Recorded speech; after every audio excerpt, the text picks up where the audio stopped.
Assalamu alaikum. Many other Americans have Muslims in their families or have lived in a Muslim majority country. I know because I am one of them. But my father came from a Kenyan family that includes generations of Muslims. As a boy, I spent several years in Indonesia and heard the call of the azan at the break of dawn. I have known Islam on 3 continents before coming to the region where it was first revealed. That experience guides my conviction. You're absolutely right that John McCain has not talked about my Muslim faith.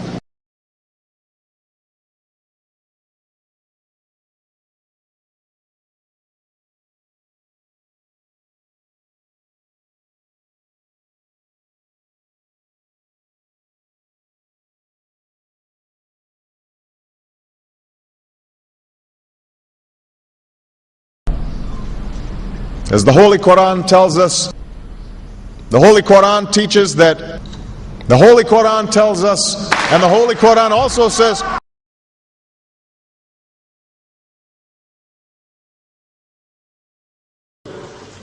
we will convey our deep appreciation for the Islamic faith, which has done so much over the centuries to shape the world. I would like to speak directly to the people and leaders of the Islamic Republic of Iran. Your great and celebrated culture.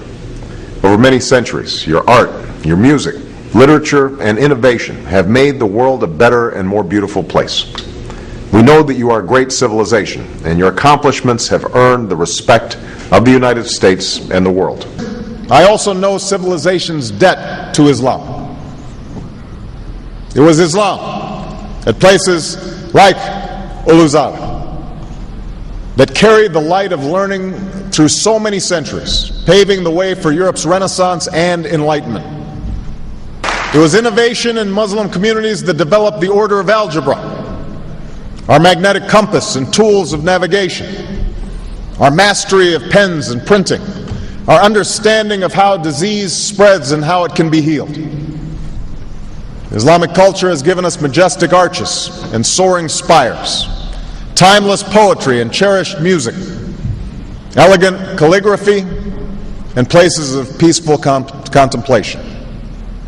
They have fought in our wars, they have served in our government, they have stood for civil rights, they have started businesses, they have taught at our universities, they've excelled in our sports arenas, they've won Nobel Prizes, built our tallest building, and lit the Olympic torch. And when the first Muslim American was recently elected to Congress, he took the oath to defend our Constitution using the same Holy Quran.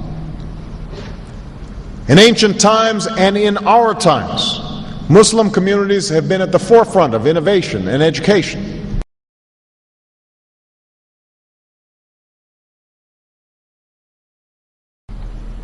Islam is not part of the problem in combating violent extremism. It is an important part of promoting peace. The enduring faith of over 1 billion people is so much bigger than the narrow hatred of a few. In the United States, rules on charitable giving have made it harder for Muslims to fulfill their religious obligation. That's why I'm committed to working with American Muslims to ensure that they can fulfill zakat. It is important for Western countries to avoid impeding Muslim citizens from practicing religion as they see fit. And I consider it part of my responsibility as President of the United States to fight against negative stereotypes of Islam wherever they appear.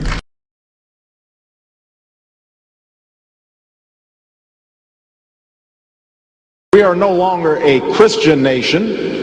We do not consider ourselves a Christian nation. The United States has been enriched by Muslim Americans. Since our founding, American Muslims have enriched the United States. Islam has always been a part of America's story. There is a mosque in every state in our union and over 1,200 mosques within our borders. One of the points I want to make is that if you actually took the number of Muslims Americans, we'd be one of the largest Muslim countries in the world. Let there be no doubt, Islam is a part of America.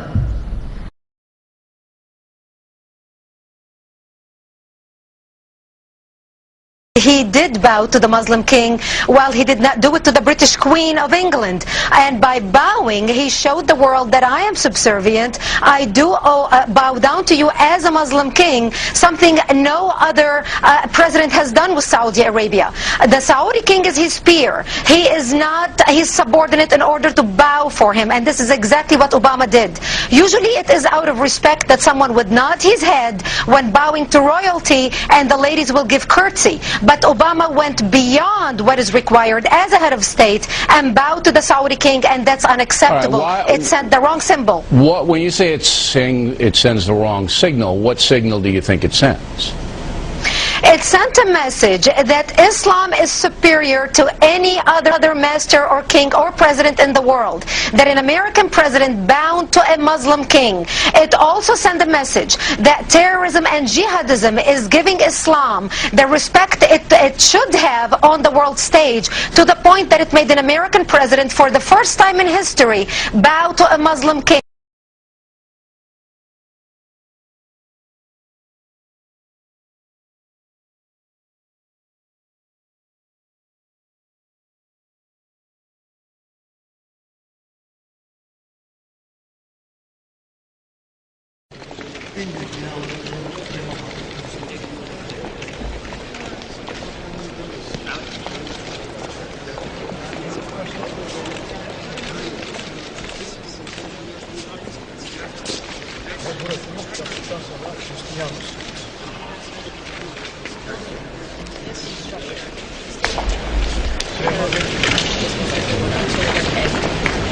And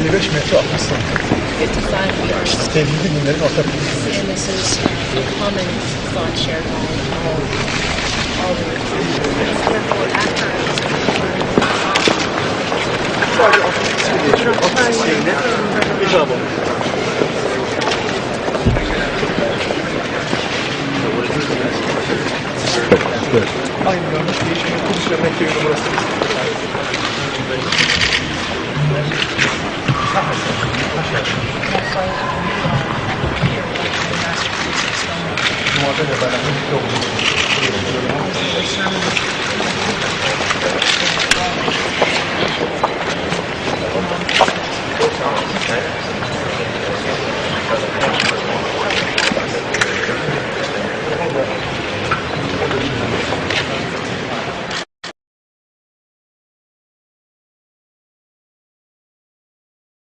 Presidential candidate Barack Obama is trying to change political fashion. He gave a speech in Iowa City today, and he wasn't wearing an American flag pin. Those pins have become synonymous with politicians since 9/11. Obama says he doesn't like how the pin has come to represent patriotism in America. I won't wear that pin on my chest. It's a little weird, Alan, that in the middle of the campaign the guy takes off the American flag that most people wear because they're proud of their country. Let me speak as clearly and as plainly as I can. America is not and never will be at war with Islam.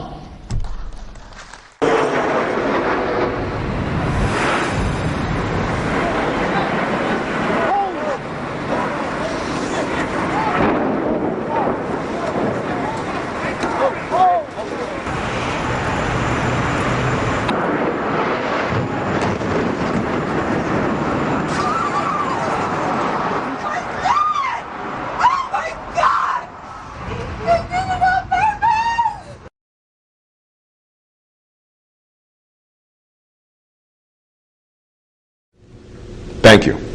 And Eid Shoma Mubarak.